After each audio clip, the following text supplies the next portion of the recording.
소리와 함께 백구는 대구 구정의 밤하늘을 찢어발기며 까마득한 점이 되어 사라졌습니다.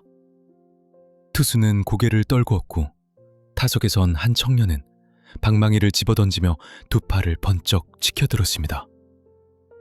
그 모습은 마치 세상을 다 얻은 장수의 포효와도 같았고 동시에 앞으로 20년간 KBO 마운드를 지배할 공포의 서막을 알리는 신호탄이었습니다.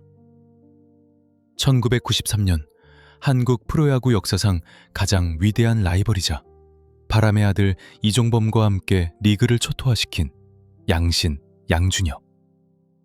그 전설은 평범한 데뷔전이 아닌 자신의 운명을 건 거대한 도박에서부터 시작되었습니다. 자, 만약 당신이 한국 야구 역사상 가장 꾸준하고 가장 위대하며 가장 바보처럼 우직했던 한 남자의 뜨거운 인생 드라마를 끝까지 함께하고 싶다면 지금 당장 구독 버튼을 누르고 알림 설정을 켜주세요. 그리고 댓글로 당신이 기억하는 양준혁의 최고의 순간을 남겨주세요. 이야기는 1990년대 초반으로 거슬러 올라갑니다. 당시 한국 야구계는 새로운 별을 갈구하고 있었습니다. 하지만 양준혁이라는 청년의 등장은 단순히 잘하는 신인 정도가 아니었습니다. 그는 시작부터 시스템에 저항했고 자신의 신념을 위해 1년이라는 시간을 기꺼이 희생한 독종이었습니다. 영남대학교를 졸업할 무렵 그는 쌍방울 레이더스의 지명을 받았습니다. 보통의 선수라면 프로 입단이라는 달콤한 유혹과 계약금을 거절하기 힘들었을 겁니다. 하지만 대구에서 나고 자란 이 청년의 가슴 속에는 오로지 푸른 피만이 흐르고 있었습니다. 삼성 라이온즈가 아니면 프로에 가지 않겠다. 이 미친 선언은 야구계를 발칵 뒤집어 놓았습니다. 그는 고향팀인 삼성의 유니폼을 입기 위해 프로 입단을 거부하고 상무, 국군 체육부대 입대를 선택합니다. 선수로서 가장 혈기왕성한 시기에 프로 무대를 1년 미룬다는 것은 자살행위나 다름없다는 비아냥도 들렸습니다. 부상이라도 당하면, 감각이 떨어지면. 하지만 양준혁은 그 춥고 외로운 시간을 오직 배트 하나만 휘두르며 버텨냈습니다. 그 기다림과 인내, 그것이 바로 훗날 그를 기록의 사나이로 만든 원동력이었습니다. 1993년 드디어 그가 삼성 라이온즈의 푸른 유니폼을 입고 KBO 리그에 첫 발을 내디뎠을 때 사람들은 반신반의했습니다. 1년을 쉰 신인이 과연 통할까? 하지만 그 의구심이 경악으로 바뀌면 되는 그리 오랜 시간이 걸리지 않았습니다. 개막과 동시에 양준혁은 그야말로 투수들을 폭격하기 시작했습니다. 신인 투수든 베테랑 투수든 상관없었습니다. 그의 눈에는 그저 쳐내야 할 하얀 공만 보일 뿐이었습니다. 그의 KBO는 축복이자 재앙을 맞이했습니다. 해태 타이거즈에는 도루를 밥 먹듯이 하며 그라운드를 휘젓는 바람의 아들 이종범이 있었고 삼성 라이온즈에는 칠 때마다 안타와 홈런을 뿜어내는 그의 물 양준혁이 있었습니다. 이 두 신인의 경쟁은 마치 무협지의 한 장면처럼 치열했습니다. 이종범이 발로 수비진을 농락하면 양준혁은 압도적인 파워와 정교함으로 투수진을 박살냈습니다. 양준혁의 타격은 예술이었습니다. 거구의 몸집에서 나오는 부드러운 스윙, 그리고 공을 맞히는 천부적인 감각. 그는 신인이라고는 믿기지 않는 성구안을 가지고 있었습니다. 나쁜 공은 골라내고 스트라이크 존에 들어오는 공은 여지없이 장타로 연결했습니다. 루키 시즌에 그는 타율 0.341이라는 경이적인 기록을 세웁니다. 이것은 단순한 고타율이 아니었습니다. 그는 신인으로서 KBO 역사상 최초로 타격왕, 수위타자 타이틀을 거머쥐었습니다. 그뿐만이 아니었습니다. 출루율 1위, 장타율 1위, 타격 주요 부문에서 그는 이미 리그를 평정하고 있었습니다. 23개의 홈런을 쏘아올리며 거포 본능을 과시했고 130개의 안타를 때려내며 최다 안타, 타이틀 다저 위협했습니다. 신인이 데뷔 첫 해에 타율, 출루율, 장타율 1위를 동시에 석권한다는 것은 만화에서도 그리기 힘든 시나리오였습니다. 사람들은 그를 보며 신인이 아니다. 이미 완성된 타자다. 라며 혀를 내둘렀습니다. 하지만 1993년 시즌의 하이라이트는 단순히 성적에만 있지 않았습니다. 그것은 삼성 라이온즈라는 비운의 팀에 새로운 희망이 생겼다는 사실이었습니다. 만년 우승 후보지만 결정적인 순간에 무너지던 삼성 팬들에게 양준혁이라는 존재는 그야말로 구세주였습니다. 타석에 그가 들어서면 대구 시민운동장 야구장은 기대감으로 들썩였고, 그가 특유의 폼으로 안타를 칠 때면 우레와 같은 함성이 터져나왔습니다. 그는 단순한 야구 선수가 아니라 대구의 자존심 그 자체가 되어가고 있었습니다. 시즌 막판까지 이어진 이종범과의 신이 넣은 경쟁은 한국 야구 역사상 가장 뜨거운 논쟁거리였습니다. 이종범은 한국 시리즈에서 맹활약하며 팀을 우승으로 이끌었고, 양준혁은 정규 시즌 스탯에서 압도적인 우위를 점했습니다. 결국 기자단 투표 결과 트로피는 양준혁의 품에 안겼습니다. 타격왕과 신인왕을 동시에 석권한 괴물. 이 전무후무한 기록은 그가 앞으로 걸어갈 위대한 여정의 서막에 불과했습니다. 그러나 화려한 조명 뒤에는 아무도 모르는 그의 피나는 노력이 있었습니다. 그는 천재형 타자처럼 보였지만 사실은 지독한 노력파였습니다. 경기가 끝나고 모두가 집으로 돌아간 늦은 밤, 숙소 주차장에서 스윙 연습을 하느라 손바닥이 피투성이가 되는 날이 부지기수였습니다. 나는 빠르지도 않고 수비가 아주 뛰어난 것도 아니다. 내가 살 길은 오로지 방망이 하나뿐이다. 이 절박함이 그를 깨어있게 했고, 그 절박함이 투수들에게는 공포가 되었습니다. 1993년 24살의 양준혁은 그렇게 KBO라는 정글에 자신의 깃발을 꽂았습니다. 누구도 넘볼 수 없는 압도적인 존재감. 하지만 팬 여러분, 이것은 시작에 불과합니다. 이제 막 알을 깨고 나온 이 괴물 타자가 어떻게 자신만의 독창적인 타격폼을 완성하고 또 어떤 시련과 배신 속에서 눈물을 흘리게 될지. 진짜 드라마는 이제부터입니다. 그가 방망이를 거꾸로 잡고도 사마를 친다는 전설의 만세 타법은 어떻게 탄생했을까요? 그리고 그 화려한 기록 뒤에 숨겨진 2인자의 서름은 무엇이었을까요? 다음 에피소드에서 그 비밀이 밝혀집니다. 양준혁의 전설적인 데뷔 시즌, 여러분은 어떻게 기억하시나요? 이 압도적인 괴물의 이야기가 흥미로웠다면 구독과 좋아요를 잊지 마시고 다음 편 알림도 꼭 확인해 주세요. 보통의 야구 교과서에서 타격폼은 물 흐르듯 유연해야 하고 팔로 수루는 등 뒤로 자연스럽게 넘어가야 한다고 가르칩니다. 하지만 1990년대 중반 KBO 리그에는 그 모든 이론을 비웃는 기괴한 스윙 하나가 등장했습니다. 공을 때린 직후 타자가 두 팔을 하늘 높이 번쩍 들어올리는 모습. 마치 나라를 되찾은 독립투사가 거리로 뛰쳐나와 대한독립 만세를 외치는 듯한 그 우스꽝스럽고도 격정적인 동작. 사람들은 그것을 비웃었고 전문가들은 고개를 저었습니다. 하지만 그 폼으로 만들어낸 타구들이 담장을 넘어 까마득히 날아갈 때마다 비웃음은 경악으로 그리고 곧 공포로 바뀌었습니다. 이것이 바로 양준혁의 트레이드마크, 전설의 만세 타법이 탄생하는 순간이었습니다. 데뷔 첫 해 타격왕과 신인왕을 휩쓴 양준혁에게 사람들은 2년차 징크스가 올 것이라며 수군거렸습니다. 상대팀 전력 분석원들은 밤을 새워 그의 약점을 파고들었습니다. 몸쪽 공에 약하다. 높은 공에 헛스윙한다. 그를 무너뜨리기 위한 현미경 분석이 시작되었습니다. 하지만 양준혁은 그 분석보다 한 발 더, 아니 10발 더 앞서 나갔습니다. 그는 자신의 약점을 보완하기 위해 폼을 뜯어고치는 것이 아니라 자신의 신체 구조와 타격 메커니즘을 극한으로 비틀어버리는 광기를 선택했습니다. 만세타법은 쇼맨십이 아니었습니다. 그것은 생존을 위한 처절한 몸부림이었습니다.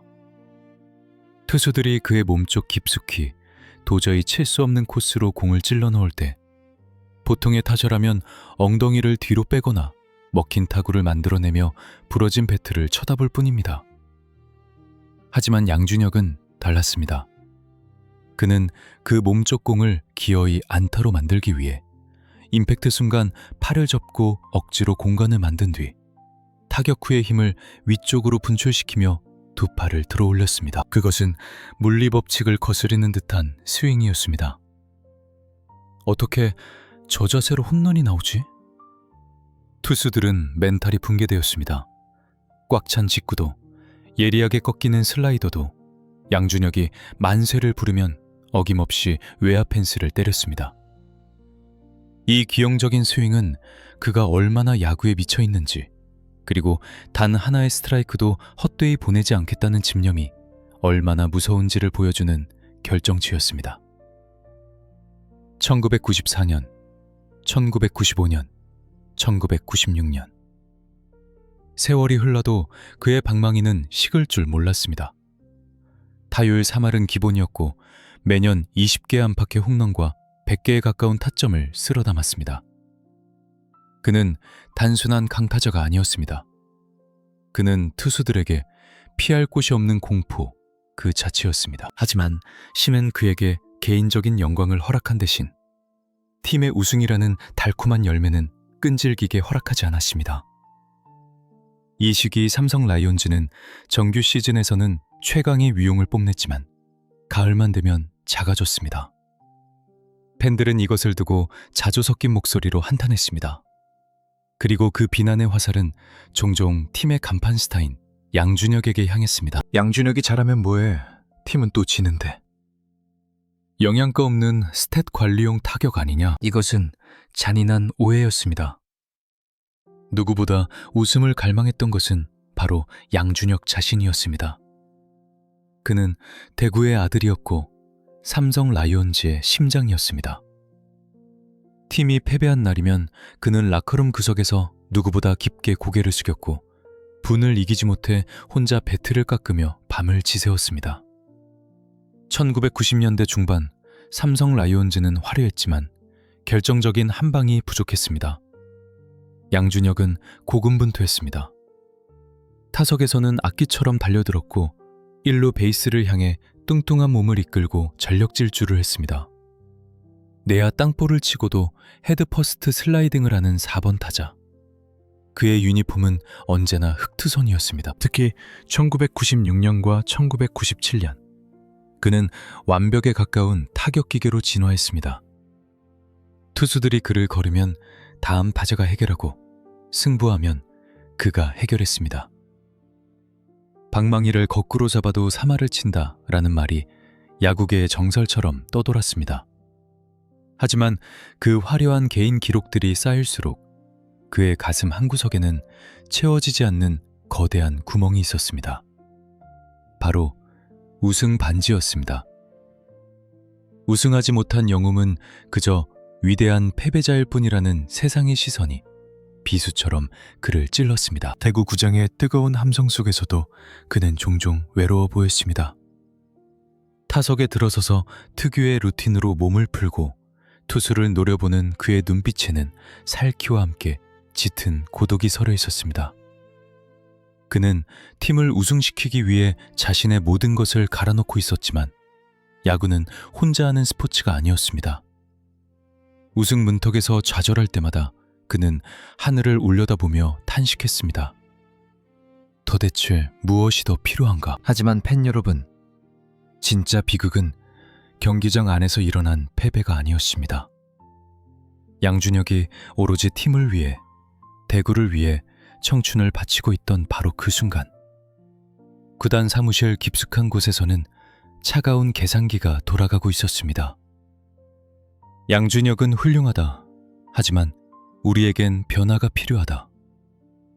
그들은 팀의 상징인 그를 소모품으로 바라보기 시작했습니다. 그가 그토록 사랑했던 푸른 유니폼, 자신의 피보다 더 진하다고 믿었던 그 색깔이 곧 그를 배신하게 될 줄은 꿈에도 몰랐습니다.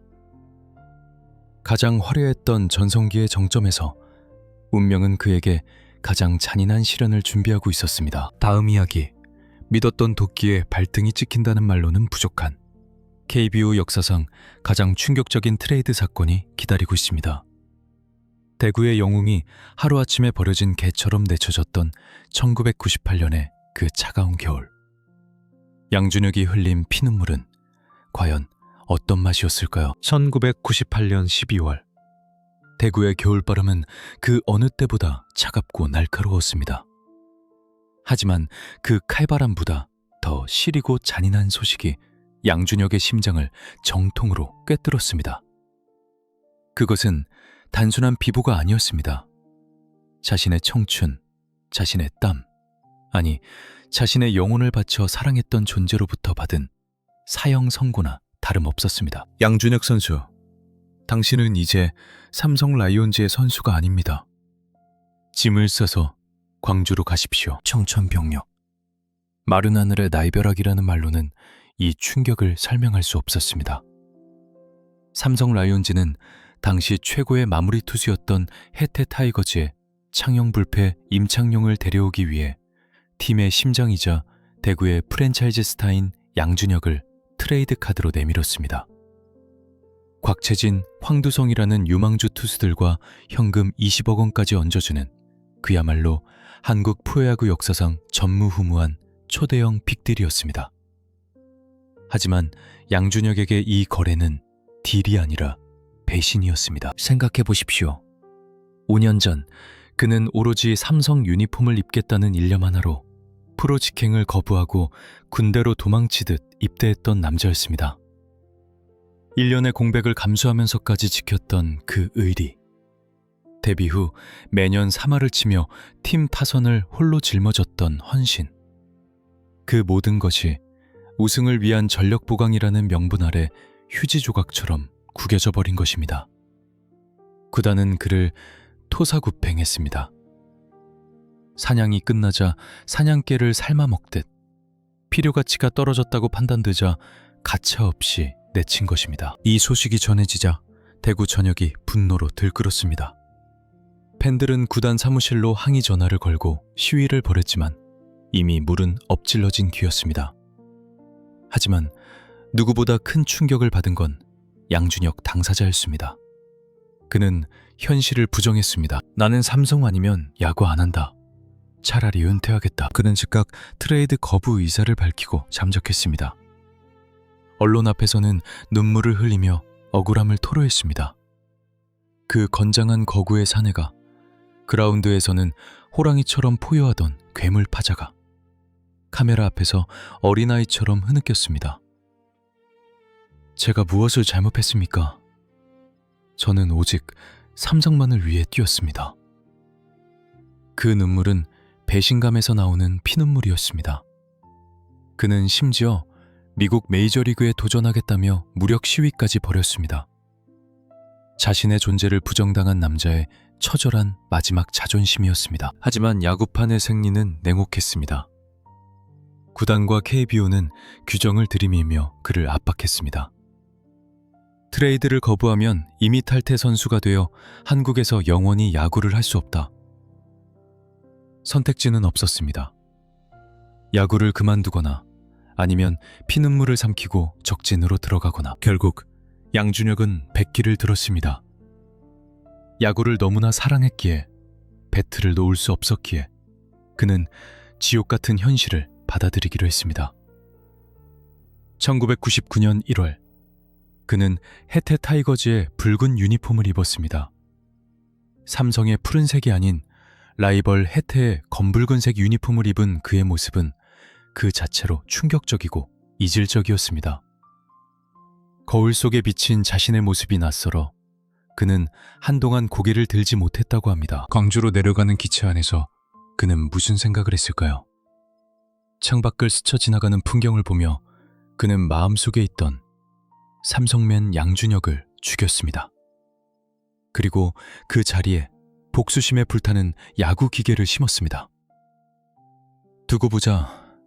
너희가 버린 카드가 얼마나 무서운지 뼈저리게 후회하게 만들어주마. 그의 눈빛에서 선한 기운이 사라지고 도끼 서린 광기가 자리 잡기 시작했습니다. 해태 타이거즈의 김웅용 감독은 상처 입은 맹수에게 손을 내밀었습니다. 어서 와라. 네가 칠공은 많다. 당시 혜태는 재정난으로 주축 선수들을 팔아치우며 몰락해가던 명가였습니다. 그 쇠락해가는 왕조의 한복판에 떨어진 양준혁. 그는 더 이상 대구의 아들이 아니었습니다. 그는 이제 생존을 위해 방망이를 휘둘러야 하는 용병 신세가 된 것입니다. 이 사건은 양준혁의 야구 인생을 송두리째 바꿔놓았습니다. 만약 그가 삼성에 계속 남았다면 그는 편안하게 원클럽맨의 영광을 누렸을지도 모릅니다. 하지만 이 잔인한 트레이드는 그를 더 강하게, 더 독하게 단련시켰습니다.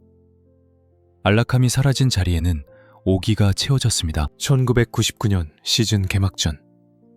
붉은 유니폼을 입고 타석에 들어선 양준혁. 그의 배트는 예전보다 더 매섭게 돌았습니다. 공을 찢어버릴 듯한 풀스윙. 그것은 타격이 아니라 시위였습니다. 나를 버린 세상에 대한 울부짖음이었습니다. 이제 여러분은 보게 될 것입니다. 상처 입은 짐승이 얼마나 무서운지. 사랑하던 팀에게 버림받고 낯선 땅에 떨어진 양준혁이 어떻게 그 슬픔을 폭발적인 에너지로 승화시켜 리그를 맹폭격하는지. 삼성 라이온즈가 그를 버린 것이 역사상 가장 큰 실수였음을 증명하는 1999년의 미친 활약이 기다리고 있습니다. 저니맨의 시작. 푸른 피를 억지로 뽑아내고 붉은 피를 수혈받아야 했던 한 남자의 고독한 싸움. 과연 그는 혜태 타이거즈에서 재기에 성공할 수 있을까요? 아니면 낯선 환경에 적응하지 못하고 무너질까요? 1999년의 KBO 리그. 광주 무등야구장의 타석에는 붉은색 유니폼을 입은 성난 황소 한 마리가 서 있었습니다. 그의 눈은 핏발이 서 있었고 배트를 쥐어짜는 악력은 터질 듯 팽팽했습니다. 삼성을 떠나 혜태 타이거즈의 둥지를 튼 양준혁. 사람들은 그가 낯선 환경과 상실감 때문에 무너질 것이라고 예상했습니다. 하지만 그것은 천만의 말씀이었습니다. 버림받았다는 분노, 자신을 내친 친정팀에 대한 복수심은 그를 역대 가장 완벽한 타격기계로 진화시켰습니다. 나를 버린 것을 뼈저리게 후회하게 해주마. 그해 양준혁의 방망이는 그야말로 불을 뿜었습니다. 단순한 안타 제조기가 아니었습니다. 그는 마치 내일이 없는 사람처럼 치고 달리고 몸을 던졌습니다. 1999년 시즌 그는 타율 0.323에 32개의 홈런, 150타점이라는 괴물 같은 성적을 기록했습니다. 더 놀라운 것은 도루였습니다. 거구의 몸을 이끌고 그는 무려 21개의 도루를 성공시켰습니다. 호타준족의 상징인 20-20 클럽, 20홈런은 20도루 가입. 이것은 그가 얼마나 절박한 심정으로 그라운드를 누볐는지 보여주는 증거였습니다. 그는 투수와 싸운 것이 아니라 자신을 의심하는 세상과 싸우고 있었습니다. 혜태 타이거즈의 검붉은 유니폼은 그에게 묘하게 잘 어울렸습니다. 헝그리 정신의 상징인 혜태와 도끼가 바짝 오른 양준혁의 만남은 시너지 효과를 냈습니다. 하지만 운명은 이 위대한 타자에게 쉴 곳을 허락하지 않았습니다. IMF 외환 위기의 여파로 모기업 혜태그룹이 심각한 재정난에 빠지면서 구단은 살림을 꾸리기 위해 또다시 선수를 팔아야 했습니다. 준혁아, 미안하다. LG로 가야겠다. 1년 만에 또다시 들려온 트레이드 소식. 이번에는 LG 트윈스였습니다. 삼성에서 쫓겨나 혜태에서 마음을 다잡으려던 찰나 그는 또다시 현금 트레이드의 희생양이 되어 서울로 팔려갔습니다. 그는 이제 자신이 야구선수가 아니라 돈에 따라 팔려다니는 상품이나 용병처럼 느껴졌습니다. 대한민국 최고의 타자가 리그를 지배하는 신이 정작 마음 편히 몸놓을 집 한 채가 없는 신세라니. 이것은 비극을 넘어선 희극이었습니다. 2000년 양준혁은 서울 잠실야구장에 섰습니다. 이번에는 LG 트윈스의 줄무늬 유니폼을 입고 있었습니다. 푸른색, 붉은색, 그리고 이제는 줄무늬. 유니폼은 바뀌었지만 그의 클래스는 변하지 않았습니다. 잠실구장은 펜스 거리가 멀어 홈런을 치기 가장 어려운 곳이었지만 양준혁은 아랑곳하지 않았습니다. 그는 타격 메커니즘을 수정하여 장타보다는 정교한 타격에 집중했고 여전히 3할 타율과 100타점을 밥 먹듯이 생산해냈습니다. 특히 2001년 시즌은 타격의 신으로서 그의 위엄을 다시 한번 증명한 해였습니다.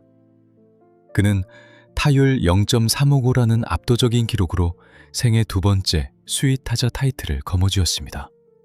LG 트윈스 팬들은 열광했습니다. 양신, 양신! 잠실볼에 그의 이름이 울려 퍼졌습니다.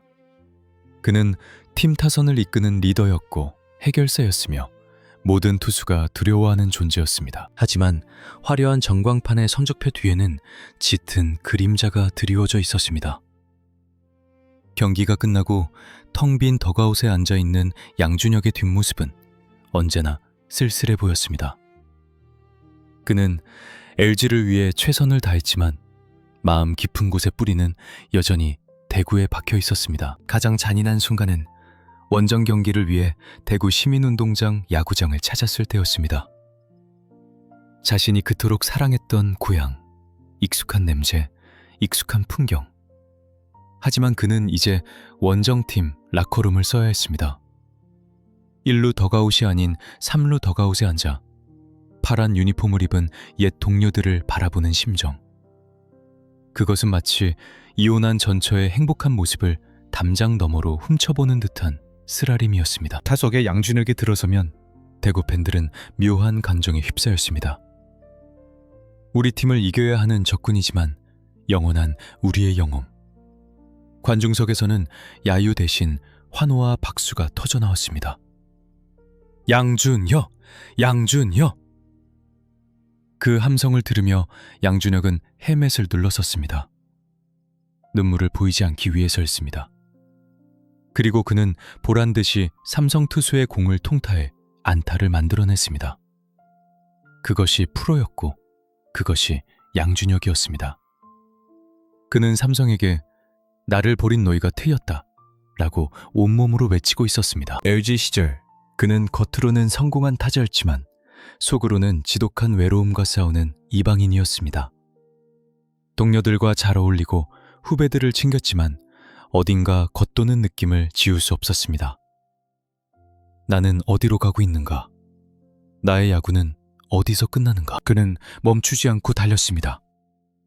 1루 베이스를 향해 전력 질주하는 그의 모습은 마치 정착할 곳을 찾아 헤매는 방랑자의 처절한 몸부림 같았습니다.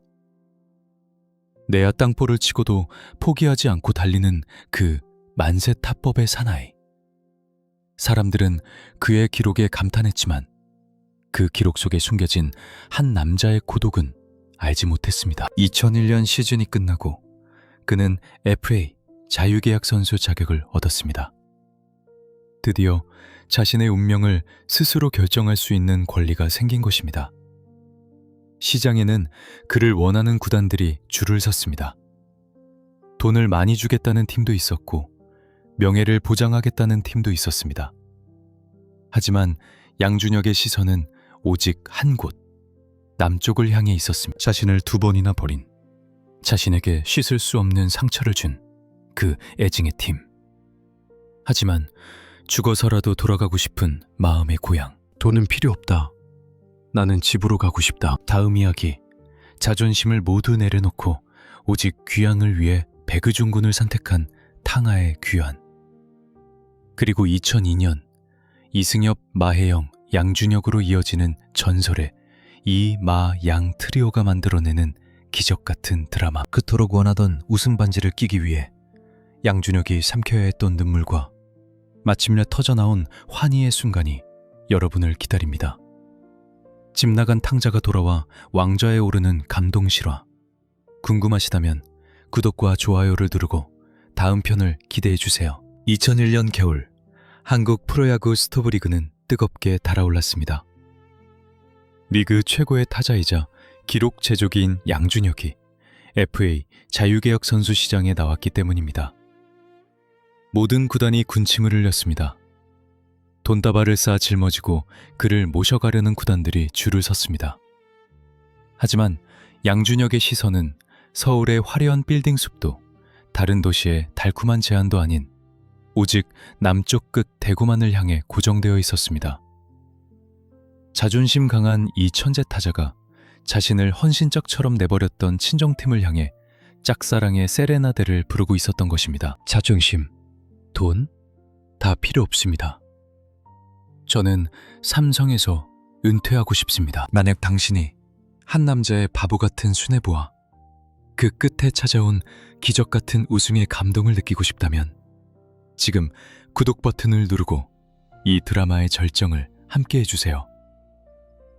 2002년 대구구장을 눈물바다로 만든 그 전설의 이야기가 시작됩니다. 협상 테이블은 차가웠습니다. 삼성 라이온즈 구단은 뻔뻔했습니다. 우리가 널 쫓아냈지만 네가 다시 오고 싶다면 우리 조건에 맞춰라. 그들이 내밀은 계약서는 굴욕적이었습니다. 기본급은 깎고 옵션으로 가득 채운 계약. 양준혁이라는 이름값에는 턱없이 부족한 대우였습니다. 보통의 선수라면 자리를 박차고 나갔을 겁니다. 하지만 양준혁은 그 계약서에 도장을 찍었습니다. 덜덜 떨리는 손으로, 그러나 확신에 찬 눈빛으로. 그는 3년 만에 푸른 피가 흐르는 고향으로 돌아왔습니다. 2002년 개막전, 양준혁이 다시 10번이 새겨진 푸른 유니폼을 입고 대구구장 타석에 들어섰을 때 관중석에서는 기립박수가 터져나왔습니다. 돌아와줘서 고맙다. 미안하다, 양준혁. 팬들은 알고 있었습니다. 그가 얼마나 큰 상처를 딛고 돌아왔는지. 양준혁은 헬멧을 벗어 정중하게 인사했습니다. 그의 눈가는 축축해져 있었습니다. 그는 더 이상 떠돌이가 아니었습니다. 그는 다시 삼성의 양준혁이었습니다. 돌아온 양준혁이 합류한 2002년의 삼성 라이온즈 타선은 그야말로 살인적인 파괴력을 자랑했습니다. 국민 타자 이승엽, 해결사 마혜영, 그리고 양신, 양준혁. 이른바 이마양 트리오의 탄생이었습니다. 이 세 명이 버티고 있는 클린업 트리오는 상대 투수들에게 재앙이었습니다. 이승엽을 피하면 마혜영이 나오고 마혜영을 겨우 막으면 도끼 품은 양준혁이 기다리고 있었습니다. 양준혁은 욕심을 버렸습니다. 자신이 주인공이 되려 하지 않았습니다.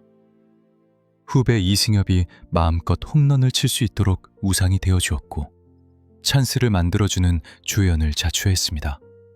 그는 타율 0.27록 14홈런으로 전성기에 비하면 다소 평범한 성적을 기록했지만 덕아웃에서의 리더십은 숫자로 환산할 수 없었습니다.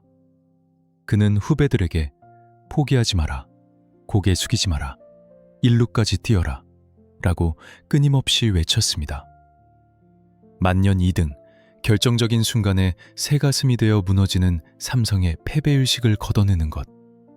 그것이 베테랑 양준혁의 진짜 임무였습니다. 그리고 운명의 2002년 한국 시리즈. 상대는 공교롭게도 직전 소속팀이었던 LG 트윈스였습니다. 야신의 저주라도 거닌 걸까요? 삼성은 압도적인 전력에도 불구하고 LG의 끈질긴 저항에 고전했습니다. 시리즈 전적 3승 2패로 앞선 채 맞이한 6차전. 대구 시민운동장. 경기는 9회 말 직전까지 절망적이었습니다. 스코어는 6대9. 3점 차로 뒤진 채 9회 말 공격. 아웃 카운트가 하나둘 늘어날 때마다 대구 팬들은 올해도 안 되는구나 라며 고개를 떨구었습니다. 20년간 이어진 준우승 징크스의 망령이 되살아나는 듯 했습니다. 덕아웃의 분위기는 초상집 같았습니다. 하지만 그때 기적이 일어났습니다. 이승엽이 타석에 들어섰습니다. 그리고 LG의 마무리 투수 이상훈의 공을 받아쳐 우측 담장을 넘기는 동점 3점 홈런을 쏘아 올렸습니다. 9대9. 경기장은 뒤집어졌습니다. 서로 얼싸안고 울부짖는 팬들. 그리고 이어진 타석에는 마혜영이 들어섰습니다. 백투백홈. 마혜영의 배트가 최원호의 공을 걷어올리는 순간 대구의 밤하늘은 정지했습니다. 공이 외야 관중석에 꽂히는 순간 양준혁은 덕아웃을 박차고 뛰어나갔습니다. 생애 첫 우승, 프로 데뷔 10년 만에 돌고 돌아 다시 온 고향팀에서 맞이한 첫 번째 우승이었습니다. 그는 어린아이처럼 엉엉 울었습니다. 이승엽을 끌어안고 마혜영을 끌어안고 김응용 감독을 행가르치며 그는 그동안의 서름을 모두 토해냈습니다. 시민왕을 받고도 타격왕을 받고도 20-20을 하고도 한 번도 가져보지 못했던 우승 반지. 남들은 쉽게 끼는 그 반지가 그에게는 왜 이토록 멀고 험난했는지. 나는 이제 여한이 없다. 삼성에서 죽어도 좋다. 우승 측승회에서 양준혁은 목이 쉬도록 소리쳤습니다. 트레이드의 배신감도, 타양살이의 외로움도, 이인자의 서름도 그날의 샴페인과 함께 씻겨 내려갔습니다. 2002년의 우승은 단순히 삼성 라이온즈의 우승이 아니었습니다. 그것은 벼랑 끝까지 몰렸던 한 남자가 자신의 신념을 지키며 기어이 해피엔딩을 만들어낸 인간 승리의 드라마였습니다. 하지만 팬 여러분, 양준혁의 야구는 여기서 끝나지 않았습니다. 34세 나이, 보통의 선수라면 에이징 커브를 그리며 은퇴를 준비할 시기. 하지만 양 씨는 달랐습니다. 그는 우승의 단꿈에 취해 안주하지 않았습니다. 오히려 그는 이제부터가 진짜 야구다 라고 선언했습니다. 나이를 먹을수록 더 노련해지고 더 정교해지는 타격. 그리고 마침내 아무도 밟아보지 못한 미지의 영역. 전임미답의 2000안타 고지를 향해 뚜벅뚜벅 걸어가는 중년의 승부사. 스포츠의 세계에서 시간은 가장 잔인한 적입니다. 아무리 천하를 호령하던 영웅이라도 30 중반을 넘어서면 신체 능력이 떨어지고 반응 속도가 느려지기 마련입니다. 이것을 우리는 에이징 커브라고 부르며 자연의 섭리라며 받아들입니다. 하지만 2000년대 중반 KBO 리그에는 이 절대적인 시간의 법칙을 비우시며 거꾸로 강을 거슬러 오르는 연어 같은 사나이가 있었습니다. 젊은 후배들이 일본으로, 미국으로 떠날 때 묵묵히 타석을 지키며 한국 야구의 역사를 한 줄 한 줄 새로 써내려간 살아있는 화석. 바로 양신, 양준혁입니다. 화려한 홈런포보다 더 위대한 것은 매일매일 그라운드에 나서는 꾸준함이라는 것을 증명한 전임미답의 2000안타 달성 순간. 그 가슴 벅찬 역사의 현장으로 여러분을 초대합니다. 만약 당신이 반짝 스타보다 롱런하는 전설의 가치를 알고 있다면 지금 구독 버튼을 누르고 이 위대한 여정에 동참해주세요. 2002년의 감격스러운 우승 이후 삼성 라이온즈는 격변의 시기를 겪습니다. 국민 타자 이승엽이 일본으로 떠났고 마혜영도 팀을 옮겼습니다. 왕조를 이끌었던 주축들이 하나둘 사라진 대구구장의 덕아웃. 팬들은 불안해했습니다. 이제 누가 중심을 잡아주나. 하지만 그곳에는 언제나처럼 듬직한 맏형 양준혁이 버티고 있었습니다. 어느새 30대 중반을 훌쩍 넘긴 나이. 사람들은 양준혁도 이제 전성기는 지났다. 지명타자로 쉬엄쉬엄 뛰어야 한다 라고 말했습니다. 하지만 그는 콧방귀를 뀌었습니다. 배트 스피드가 느려졌다고? 천만의 말씀. 그는 힘으로 치던 스윙을 기술로 보완했고 노련미라는 무기를 장착했습니다. 투수의 습관을 간파하고 볼 배합을 읽어내는 그의 눈은 메이는보다 날카로웠습니다. 2003년 그는 타율 0.3비구 33 홈런을 기록하며 전성기 못지않은 파괴력을 과시했습니다. 늙은 사자는 이빨이 빠진 것이 아니라 사냥하는 법을 더 완벽하게 터득한 것이었습니다. 그리고 시간이 흘러 2007년 한국 프로야구 역사상 누구도 도달하지 못한 신의 영역이라 불리던 고지가 눈앞에 다가왔습니다. 바로 통산 2000안타. 1982년 프로야구가 출범한 이래 수많은 천재 타자들이 명멸을 갔습니다. 장효조, 배딩천, 이만수. 이름만 들어도 전설적인 타자들도 2000안타의 벽은 넘지 못했습니다. 부상, 슬럼프 혹은 은퇴.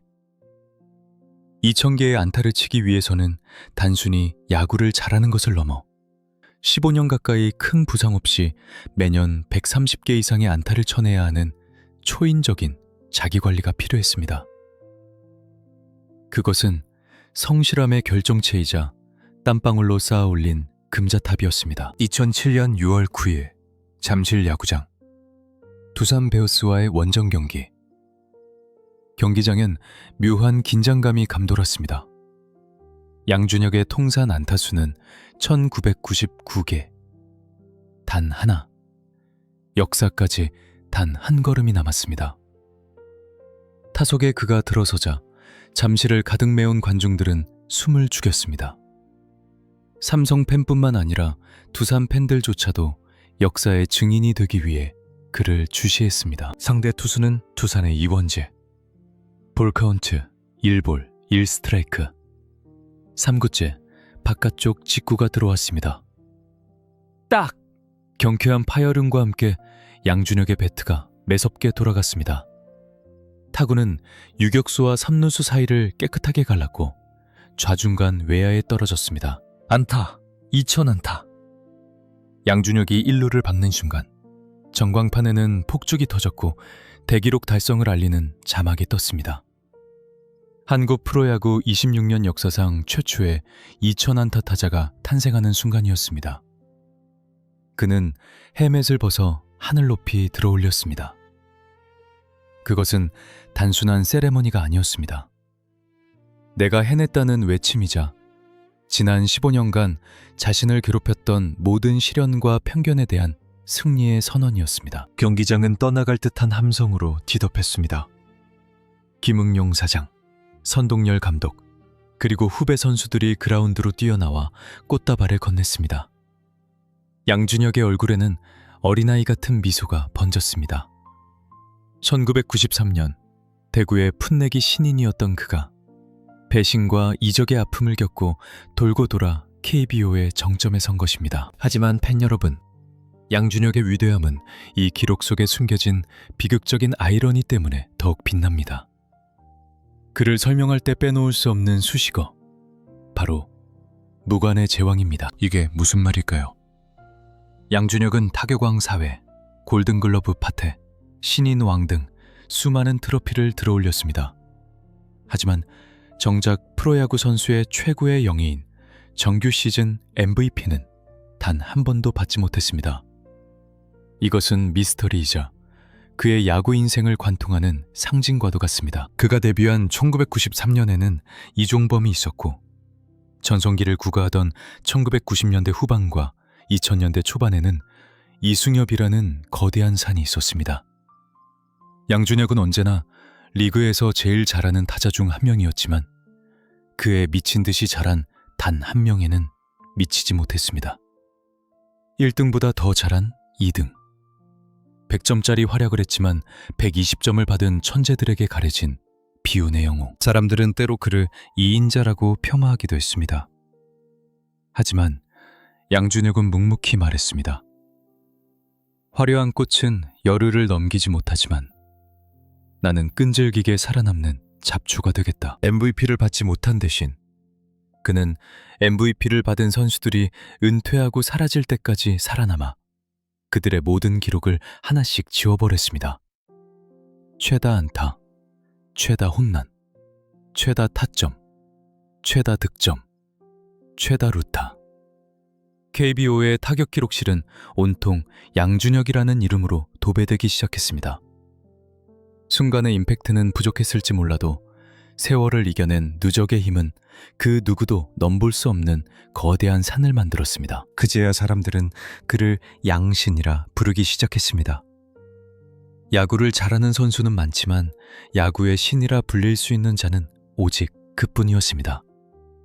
그의 기록은 천재성이 아니라 땀과 눈물, 그리고 하루도 쉬지 않고 배트를 휘두른 성실함이 만든 결과였기에 팬들은 더욱 열광했습니다. 나는 천재가 아니다.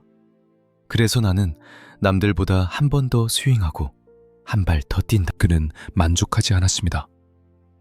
인천 안타는 종착역이 아니라 간이 여길 뿐이었습니다.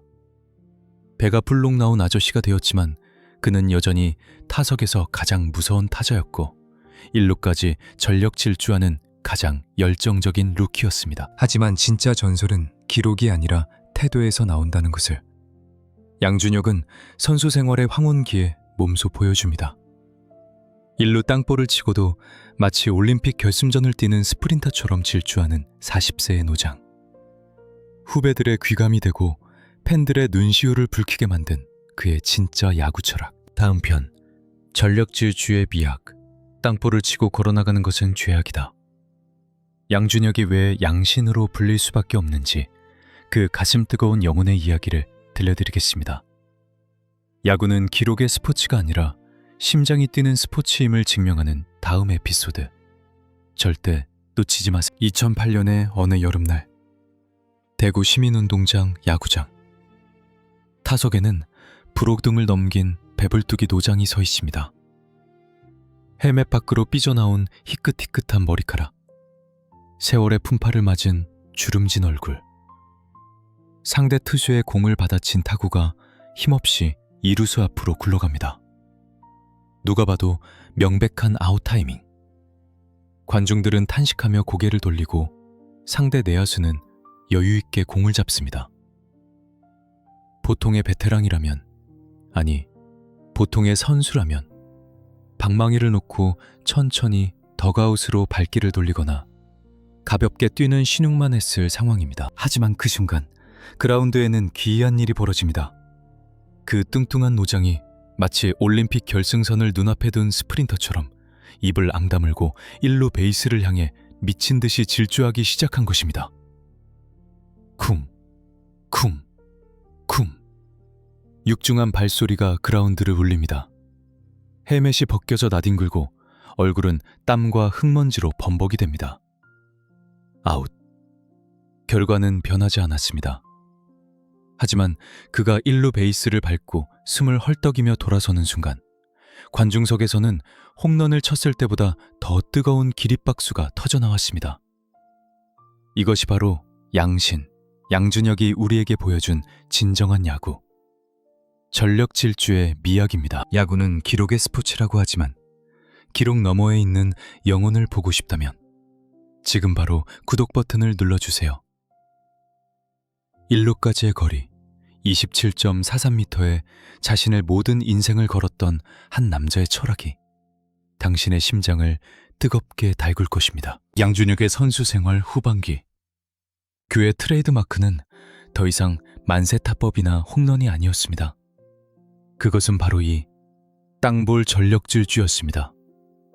사실 그는 무릎 상태가 좋지 않았고 체력도 예전 같지 않았습니다. 몸을 사려야 할 나이였고 팀 내 최고참으로서 적당히 권위를 내세워도 아무도 뭐라 할 사람이 없었습니다. 하지만 그는 타석에서 공을 치는 순간 그것이 빗맞은 내야 땅볼이든 투수 앞 땅볼이든 조건 반사처럼 1루를 향해 전속력으로 달렸습니다. 기자들이 물었습니다. 양준혁 선수, 이미 아웃인 걸 알면서 왜 그렇게 뛰십니까? 무릎도 안 좋으신데. 양준혁은 땀을 닦으며 담담하게 대답했습니다. 경기장을 찾은 팬들은 제 플레이를 보기 위해 돈과 시간을 내서 오신 분들입니다. 제가 땀볼을 치고 설렁설렁 걸어나가는 것은 그분들에 대한 모독이자 야구에 대한 직무유기입니다. 내야수가 실책을 할 수도 있지 않습니까? 1%의 확률이라도 있다면 저는 뜁니다. 이 말은 단순한 인터뷰 멘트가 아니었습니다. 그것은 그의 신념이었습니다. 그의 이러한 태도는 삼성 라이온즈라는 팀의 문화를 송두리째 바꿔놓았습니다. 당시 삼성에는 최영우, 박성민, 채태인 같은 젊은 거포 유망주들이 자라나고 있었습니다. 그들에게 양준혁은 하늘 같은 대선배이자 살아있는 신이었습니다. 그런 선배가 통산 2000안타를 친 전설이 평범한 땅볼을 치고도 헬멧이 벗겨져라 뛰는데 감히 어떤 후배가 설렁설렁 걸을 수 있겠습니까? 삼성 라이온즈의 끈기 있는 야구, 포기하지 않는 야구는 감독의 지시가 아니라 양준혁의 등 뒤에서 만들어졌습니다. 그는 말로 가르치지 않았습니다. 땀으로 젖은 등판으로 보여주었습니다. 프로란 이런 것이다. 덕아웃에 앉아있는 후배들은 일루에서 숨을 고르는 양준혁을 보며 숙연해질 수밖에 없었습니다. 그것은 무언의 압박이자 가장 강력한 리더십이었습니다. 하지만 2008년과 2009년은 그에게 단순히 정신적인 지주 역할만 요구된 시기는 아니었습니다. 그는 여전히 기록을 사냥하는 맹수였습니다. 특히 2009년, 그는 한국 야구의 또 하나의 거대한 벽을 넘어서게 됩니다. 바로 전설 장정훈이 가지고 있던 KBO 통산 최다 홈런 기록 300석 40개 경신이었습니다. 2009년 5월 9일 대구 LG전. 양준혁은 솔로 홈런을 터뜨리며 통산 341호 홈런을 기록. 마침내 장정훈을 넘어 KBO 역사상 가장 많은 홈런을 친 사나이로 등극했습니다. 비록 전성기 시절의 폭발적인 파워는 줄어들었지만 그는 꾸준함과 노련미로 하나씩 담장을 넘기며 역사를 새로 썼습니다. 훗날 이 기록은 이순엽에 의해 깨지지만 당시 양준혁의 기록 경신은 10년 넘게 깨지지 않던 성역을 무너뜨린 역사적인 사건이었습니다. 홈런뿐만이 아니었습니다. 그는 통산 최다 449 볼넷 기록도 갈아치웠습니다. 이것이 무엇을 의미할까요? 투수들이 그를 그만큼 두려워했다는 증거이자 그가 나쁜 공에는 절대 배트를 내지 않는 완벽한 선구안을 가졌다는 뜻입니다. 치면 안타, 못 치면 볼넷. 그는 투수들에게 지옥 같은 선택지를 강요했습니다.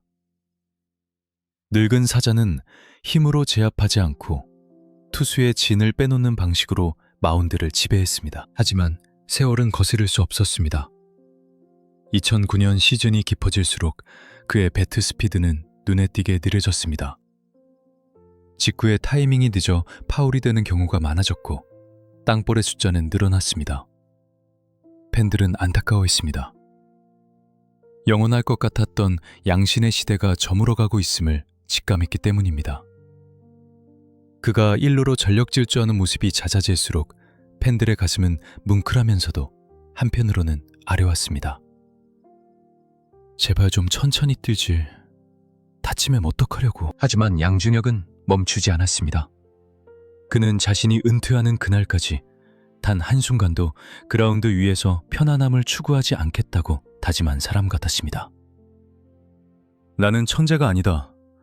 이승엽처럼 타고난 홈런 타자도 아니고 이종범처럼 빠른 발을 가진 것도 아니다.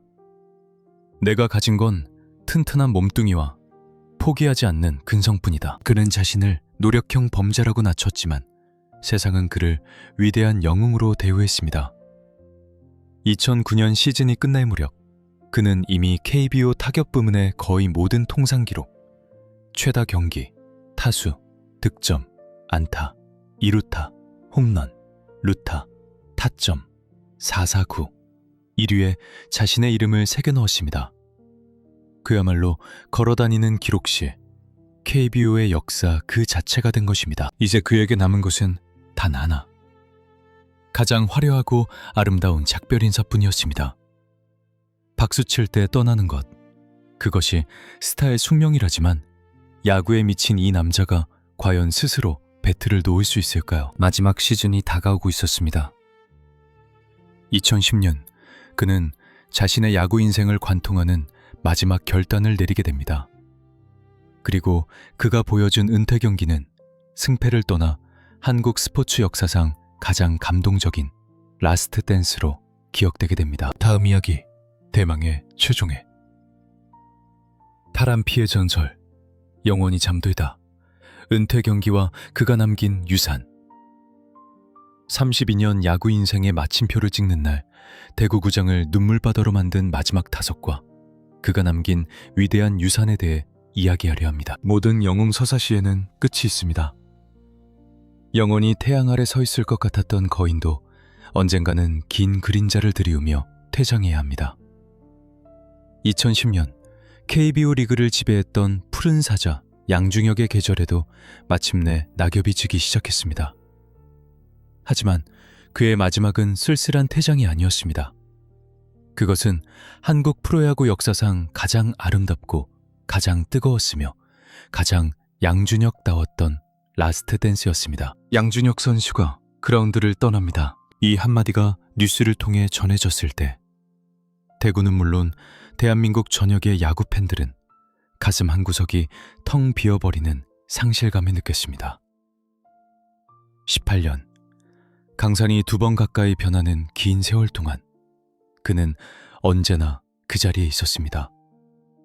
비가 오나 눈이 오나 팀이 이기나 지나 일루 베이스를 향해 쿵쿵거리며 뛰어가는 그 커다란 등판은 KBO의 상수자 믿음이었습니다. 2010년 시즌 양준혁은 주전 경쟁에서 조금씩 밀려나고 있었습니다.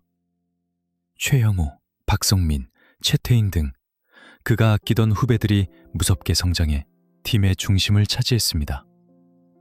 보통의 노장이라면 벤치에 앉아있는 것을 자존심 상해하거나 억지로 현역 연장을 고집하며 구단과 마찰을 빚기도 합니다. 하지만 양준혁은 달랐습니다.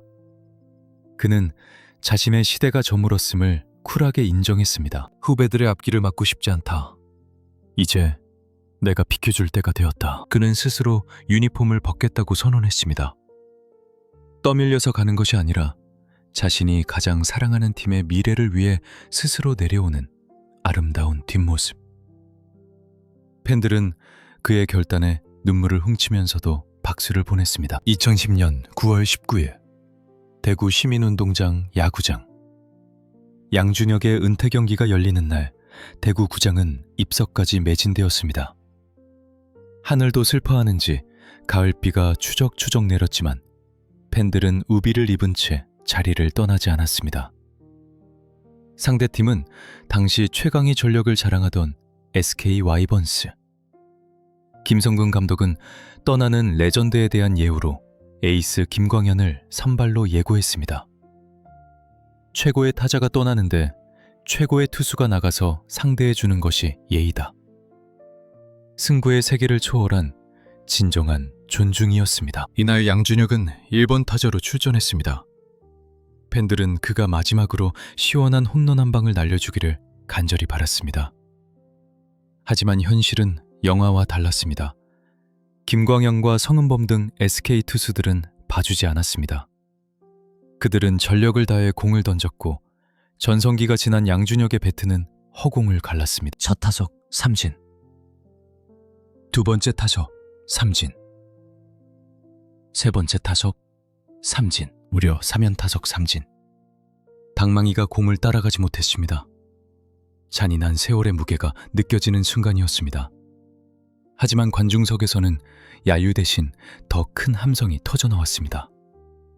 헛스윙을 하고 씁쓸하게 웃는 그의 모습조차 팬들에게는 놓치고 싶지 않은 소중한 순간이었기 때문입니다. 그리고 9회 거짓말처럼 마지막 타석이 돌아왔습니다.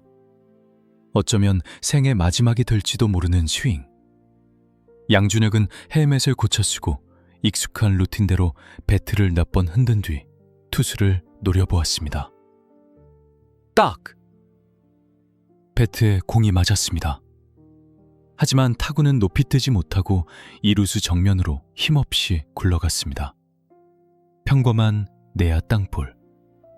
누가 봐도 아웃이었습니다. 그런데 그 순간 대구 구장의 시간은 18년 전인 1993년으로 되돌아갔습니다. 양준혁은 배트를 집어던지고 1루를 향해 질주했습니다.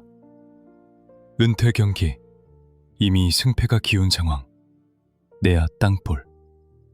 굳이 뜰 필요가 없는 상황이었지만 그는 마치 한국 시리즈 7차전 9회 말에 역전 주자가 된 것처럼 미친 듯이 달렸습니다. 쿵, 쿵, 쿵. 육중한 몸이 흙바람을 일으키며 1루 베이스를 밟았습니다. 아웃. 심판의 판정과 함께 그의 32년 야구 인생도 끝이 났습니다.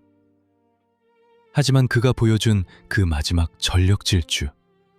땅볼을 치고도 최선을 다해 달렸던 그 모습은 그가 왜 양신인지를 보여주는 가장 완벽한 마침표였습니다.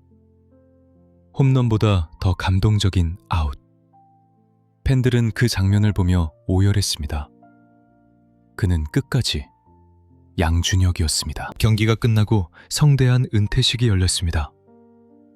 삼성 라이온즈 구단은 그의 등번호 2번을 영구 결번으로 지정했습니다. 이만수 이후 삼성 라이온즈 역사상 두 번째 영구 결번. 대구구장의 외야 펜스에 그의 유니폼이 펄럭이는 순간 양준혁은 참았던 눈물을 터뜨렸습니다. 저는 야구 선수여서 행복했습니다.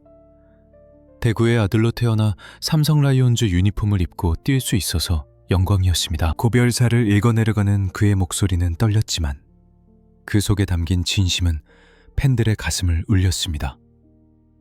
수많은 트로피, 2318개의 안타, 351개의 홈런, 1389 타점. 그가 남긴 KBO 통산 기록들은 후배 이승엽이나 최정 등에 의해 하나둘씩 깨질지도 모릅니다. 기록은 언젠가 깨지기 위해 존재하는 것이니까요. 하지만 양준혁이 남긴 진짜 유산은 숫자가 아닙니다. 그는 우리에게 가르쳐 주었습니다. 재능이 부족하면 노력으로 채우면 된다는 것을. 세상이 나를 버려도 실력으로 증명하면 다시 돌아올 수 있다는 것을. 그리고 무엇보다 내야 땅볼을 치더라도 1루까지 전력으로 질주하는 것이 프로의 자세라는 것을 말입니다. 그가 떠난 지 10년이 훌쩍 넘었지만 야구 팬들은 여전히 그를 그리워합니다.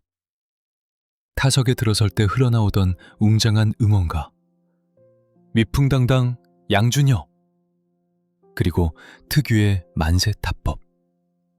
그는 단순한 야구 선수가 아니라 1990년대와 2000년대를 살아가는 우리 모두의 친구이자 영웅이었습니다. 양준혁은 은퇴 후 방송인으로, 해설위원으로, 그리고 자선 야구재단을 통해 제2의 인생을 살고 있습니다.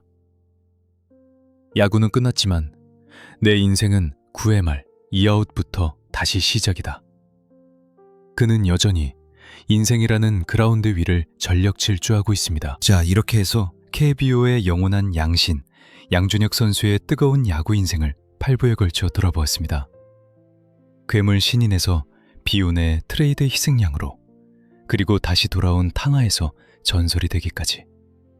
그의 이야기가 여러분의 가슴에 작은 불꽃을 지폈기를 바랍니다. 오늘도 자신의 자리에서 묵묵히 그리고 치열하게 달리고 있는 여러분 모두가 이 시대의 양준혁입니다.